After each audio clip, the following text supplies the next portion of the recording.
I was curious where you would land on this one. Mm-hmm. Last year, the first and the second round pick in Jaden Daniels and then Mikey Samerstill were clearly the best. Yeah, they got contributions all over the field, but I mean, those two were studs. Yeah. If you had to pick a offensive and defensive rookie from this year's class to kind of make the biggest impact, knowing they're not drafting a new franchise quarterback, so it's a much different conversation. They're not, but I think Connolly, and I mean, it's kind of hard to really see what the offensive lineman does for you. But I think when you see Jalen Daniels more upright and not having to run as much, you may see how the offense is schemed up, how effective Connolly is. And then you flip it over. I would suspect that Trey Amos is going to be that guy defensively. A lot of people are starting to talk about Medrano, but I think Trey is a guy who's going to just step in and be ready to go now. I talked to him at the I went to the live thing and talked to him a little bit, and even Judge Austin talked with him. The kid's impressive, man. I like meeting young guys who, let's just say this. When you meet most young guys today, they have all the answers for everything. Like Jeff? Yeah, very much. But when you meet those young men who are very confident, but they are willing to learn, they're asking questions. Trey was asking questions about stuff outside of football. I like that. Housing, the area, food places. That's the person that wants to know his whole surroundings. So I was impressed by that, and I'm pulling for him. And Connolly is so damn. He is like you see the big man, but once you start talking to him, you see the baby face. You go, this is a kid. But another dude who very, very much looked like a kid, but he will destroy your ass on that field. So I'm looking forward to those two guys for sure. I'm looking forward to the whole draft class, but definitely those two out there. And then Krosky Merritt, a young man who was screwed by the NCAA. What a joke those people got a chance to play when a lot of the stars were playing at the East-West Shrine and balled out. And looking forward to seeing what he can do, what he possibly can be. So what's funny is either you and I have a similar viewpoint or we spend far too much time together.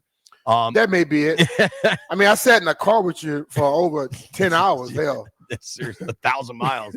I said the same thing, dude. I said, last year it was the first and second rounders, and I'm not just going with first and second rounders. They also had less picks this year, which I. But hell, when you pick first and second rounds, guess what you want to happen? You want those starters guys to perform, right? Yeah, there you go. And so I also did I did my projections for what I think the actual week one lineup will be. Not the first depth chart that has to come out before the first preseason game.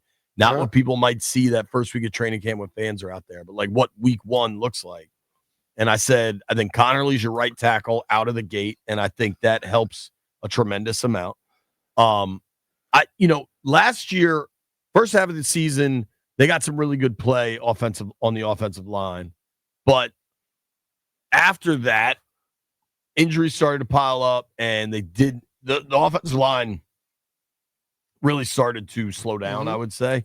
If your tackles are Tunsil and then Connerly, and they play, Tunsil has shown it repeatedly, the level of play he can hit in the NFL. Definitely. And then I think Connerly, there's a ton of promise. Clearly, the organization believes in him. I think offensively they can be so much better.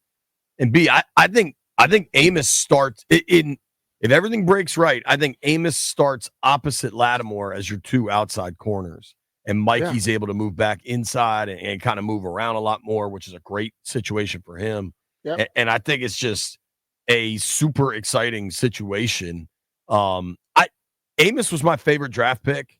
I think if you go back and consider everything that was all the moving parts in that draft, the fact that they stayed and took Amos rather than moving out of that pick, that was their last opportunity to really gain some, to get back some picks that they had sent out of town. Yep. And they stuck. And to me, that just showed a ton of how much they liked that guy. Because you probably could have gotten a pretty decent haul to, recoup a lot of what you sent out. And they said, no, we think we got a starter here and we're not messing with it.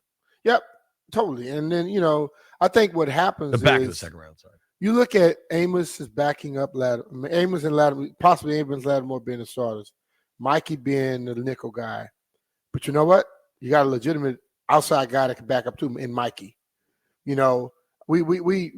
went through this era of what was it called? Position flex. Yeah.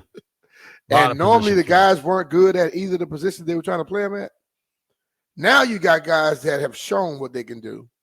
So if something were to happen and you move Mikey back outside, would you be upset about that? No. You put him on the field inside. That's what he really does. So that you improve your defense in that sense. So I'm just ready to see these guys go. I understand tougher schedule this year. People are gonna know stuff. Like I always hear people, oh, you guys get a chance to look at a year of film. Well, hell, you get a chance to look at a year of film too. And if they do what I've always stated about, self-scout, then you can see some great things happening. I agree with you there, man. I think Jalen Lane has an immediate role as punt returner, and I think that has a lot of value too. And you mentioned Merritt. I agree that he'll have an opportunity. The running back situation in camp is going to be really interesting because you got a bunch of guys. Polo. I mean, dude, McNichols, Rodriguez, Wiley's been here. Yeah. I mean, McNichols and Rodriguez have given you real time, impact on the field. So it's not. I think people still remain in too much of a hurry to try to downplay Brian Robinson's role. I think Eckler will have a big role. Both those guys, you just need them to stay healthy. Yeah, that's it. But that's the NFL. Like you talk about Samerstill maybe getting bumped inside. The odds of – so the way I look at it – so I'm curious if you agree with me. I had to do my defensive projections for week 1, and I just lined them up in nickel. And I know everybody will get caught up in 4-3, 3-4, blah, blah, blah. They play nickel 65% of the time. Yeah. This is a passing league now. Yeah. And yes, people do run the ball, but you know what they run the ball out of? 2 shotguns. Slots, 2 wides, out of the shotgun. Single back is back there. If they bring a tight end in, there's still maybe 3 receivers on the field. Everything is about getting the opportunity and spacing.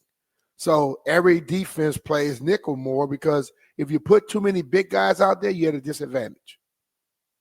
For sure. Yeah. Now, I think the biggest, I don't know if you want to call it a question, but can Will Harris step in where Jeremy Chin was? That to me, just the size difference in those people. Jeremy Chin was huge, and I'm not sure fans all understand that. Mm-hmm. So to play safety with that size and speed, they list him at 6'3", 220. He honestly looked and felt bigger than that when I watched him. Whereas Harris comes in with a big opportunity, and he's definitely a guy that lays the lumber. He's a thumper. But they list him at 6'1", 206.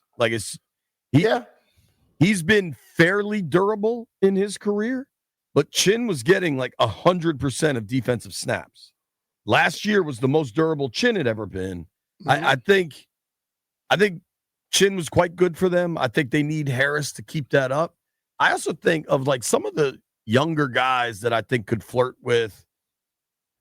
Let's be real about how the Pro Bowl works. Mm-hmm. It's not always, especially the fan voting portion, the best players getting rewarded for the best seasons. Sometimes most popular. Well, and I think your popularity jumps a lot when you're on a team that's good that people expect to be good. You know what I'm saying? Yeah.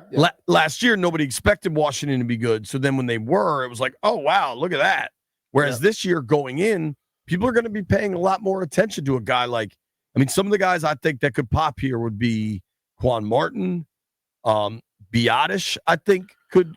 Well, Quan popped at the end of Quan had a hell of a year. Totally. And him taking another step forward, having more experience can be great.